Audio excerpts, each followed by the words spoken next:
ओम शांति। आज 21 फरवरी 2025 बाबा के महावाक्य हैं, मीठे बच्चे, पास विद ऑनर होना है तो बुद्धि योग थोड़ा भी कहीं ना भटके। एक बाप की याद रहे, देह को याद करने वाले ऊंच पद नहीं पा सकते। प्रश्न, सबसे ऊंची मंजिल कौन सी है? उत्तर, आत्मा जीते जी मरकर एक बाप की बने और कोई याद ना आए, देह अभिमान बिल्कुल छूट जाए, यही है ऊंची मंजिल। निरंतर देही अभिमानी अवस्था बन जाए, यही है बड़ी मंजिल। इसी से कर्मातीत अवस्था को प्राप्त करेंगे।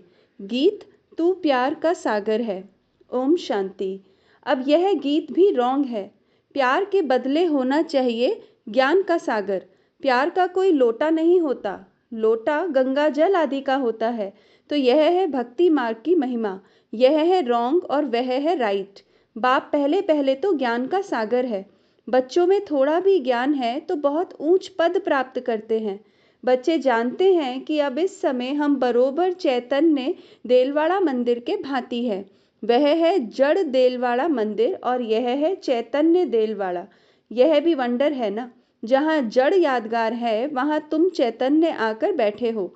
परंतु मनुष्य कुछ समझते थोड़ी हैं। आगे चलकर समझेंगे कि बरोबर यह गॉड फादरली यूनिवर्सिटी है, यहाँ भगवान पढ़ाते हैं। इससे बड़ी यूनिवर्सिटी और कोई हो ना सके। और यह भी समझेंगे कि यह तो बरोबर चैतन्य देलवाड़ा मंदिर है। यह देलवाड़ा मंदिर तुम्हारा एक्यूरेट यादगार है। ऊपर छत में सूर्यवंशी चंद्रवंशी है, नीचे आदि देव आदि देवी और बच्चे बैठे हैं। उनका नाम है ब्रह्मा, फिर सरस्वती है ब्रह्मा की बेटी। प्रजापिता ब्रह्मा है तो जरूर गोप गोपियां भी होंगे ना। यह है जड़ चित्र, जो पास्ट होकर गए हैं उन्हों के फिर चित्र बने हुए हैं। कोई मरता है तो झट उनका चित्र बना देते हैं। उनकी पोजीशन बायोग्राफी का तो पता ही नहीं। ऑक्यूपेशन नहीं लिखे तो वह चित्र कोई काम का न रहे। मालूम पड़ता है फलाने ने यह कर्तव्य किया है। अब यह जो देवताओं के मंदिर हैं उन्हों के ऑक्यूपेशन बायोग्राफी का किसको पता नहीं है। ऊंचते ऊंच शिव बाबा को कोई भी नहीं जानते हैं। इस समय तुम बच्चे सबकी बायोग्राफी को जानते हो। मुख्य कौन कौन होकर गए हैं जिन्हों को पूजते हैं।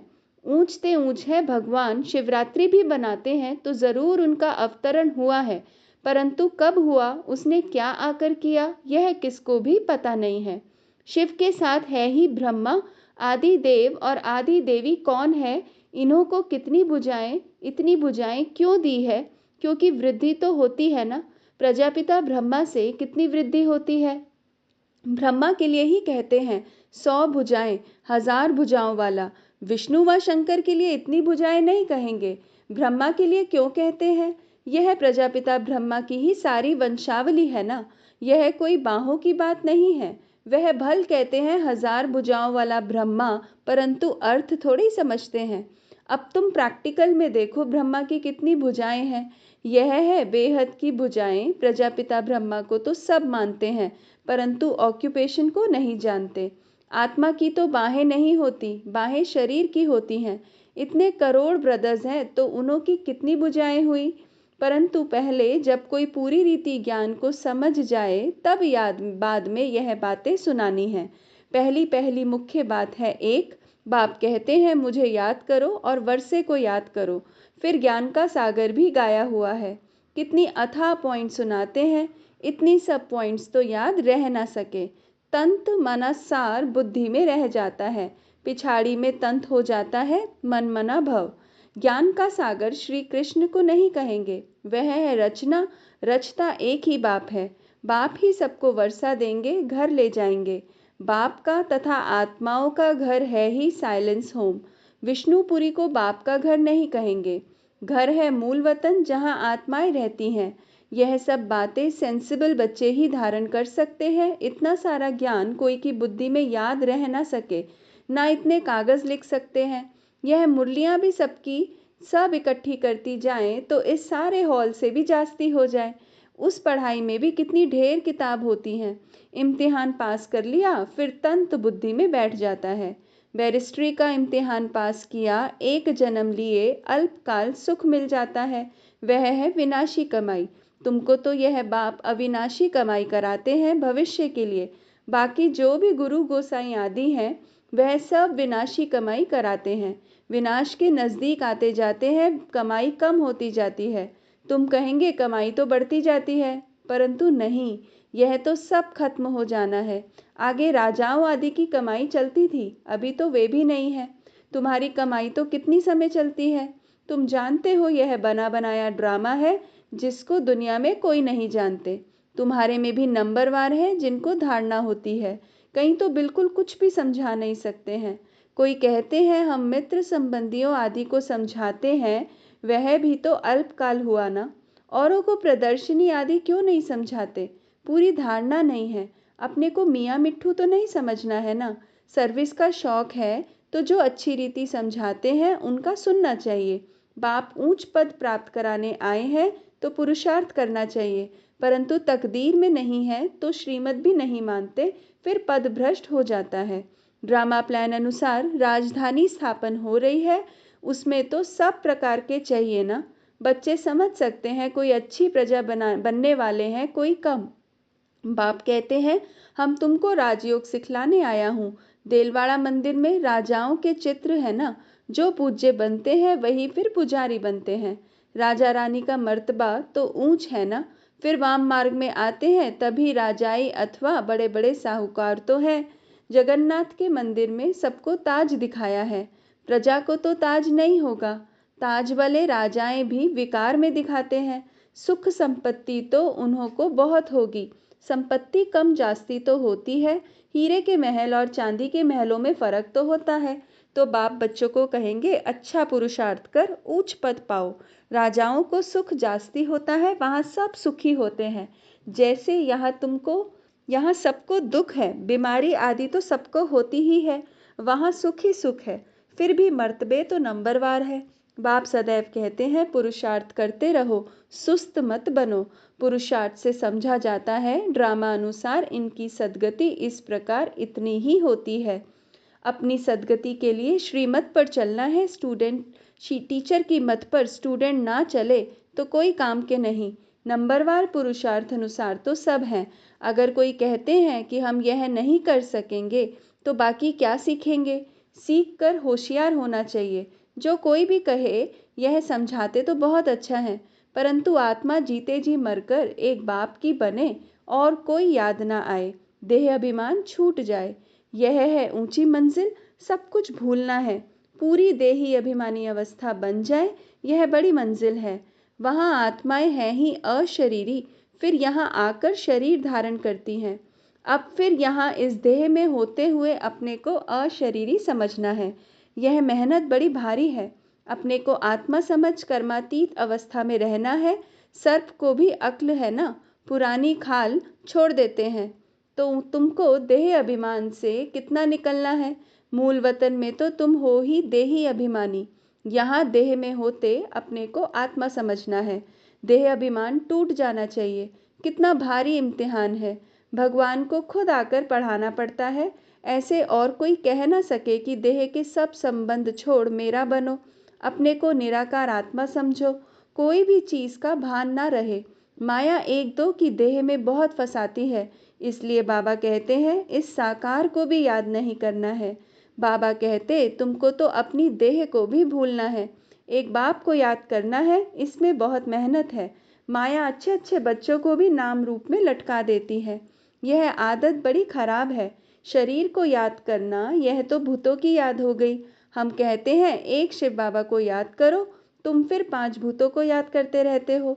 देह से बिल्कुल लगाव नहीं होना चाहिए। ब्राह्मणी से भी सीखना है, ना कि उनके नाम रूप में लटकना है। देही अभिमानी बनने में ही मेहनत है। बाबा के पास भल चाट बहुत बच्चे भेज देते हैं, परंतु बाबा उस पर विश्वास नहीं करता है।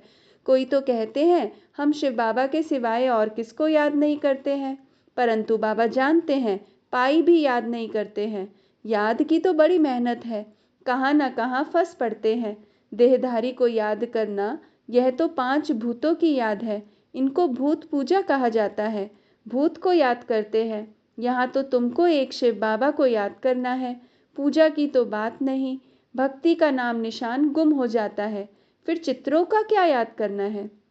यह भी मिट्टी के बने हुए हैं। बाप कहते हैं यह भी सब ड्रामा में नूंद है। अब फिर तुमको पुजारी से पूज्य बनाता हूँ। कोई भी शरीर को याद नहीं करना है सिवाय एक बाप के। आत्मा जब पावन बन जाएगी तो फिर शरीर भी पावन मिलेगा। अभी तो यह शरीर पावन नहीं है। पहले आत्मा जब सतो प्रधान से सतो रजो तमो में आती है तो शरीर भी उस अनुसार मिलता है। अभी तुम्हारी आत्मा पावन बनती जाएगी, लेकिन शरीर अभी पावन नहीं होगा। यह समझने की बातें हैं। यह पॉइंट्स भी उनकी बुद्धि में बैठेंगी जो अच्छी रीति समझकर समझाते रहते हैं। सतो प्रधान आत्मा को बनना है, बाप को याद करने की ही बड़ी मेहनत है। कईयों को तो ज़रा भी याद नहीं रहती है। पास विद ऑनर बनने के लिए बुद्धि योग थोड़ा भी कहीं ना भटके, एक बाप की ही याद रहे। परंतु बच्चों का बुद्धि योग भटकता रहता है। जितना बहुतों को आप समान बनाएंगे उतना ही पद मिलेगा। देह को याद करने वाले कभी ऊंच पद पा न सके। यहाँ तो पास विद ऑनर होना है।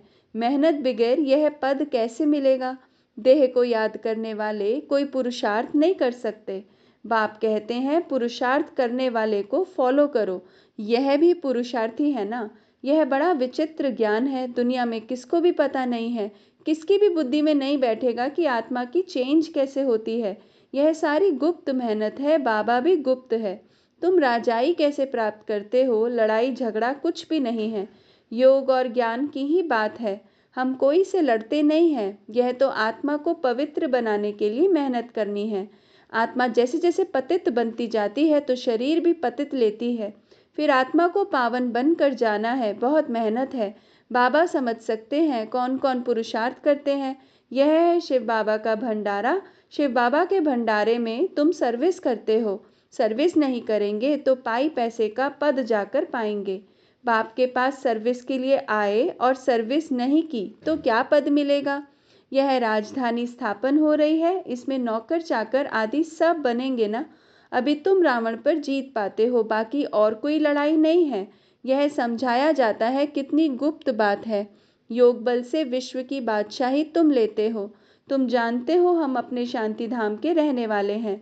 तुम बच्चों को बेहद का घर ही याद है।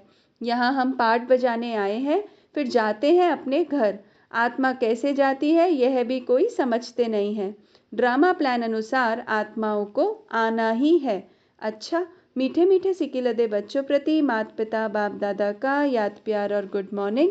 रूहानी बाप की रूहानी बच्चों को नमस्ते। हम रूहानी बच्चों की रूहानी माता पिता बाप दादा को याद प्यार गुड मॉर्निंग और नमस्ते। ओम शांति।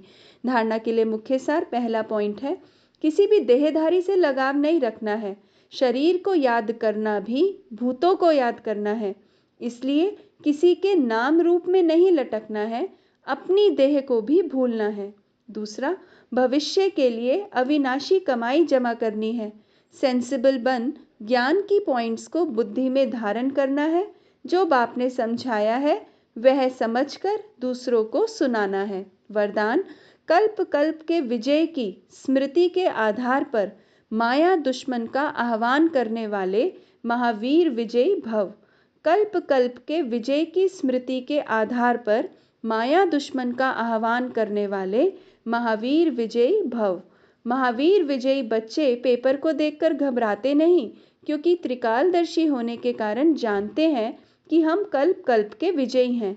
महावीर कभी ऐसे नहीं कह सकते कि बाबा हमारे पास माया को ना भेजो, कृपा करो, आशीर्वाद करो, शक्ति दो, क्या करूं, कोई रास्ता दो। यह भी कमजोरी है। महावीर तो दुश्मन का आह्वान करते हैं कि आओ और हम विजयी बने। स्लोगन, समय की सूचना है, समान बनो, संपन्न बनो। समय की सूचना है, समान बनो, संपन्न बनो। ओम शांति।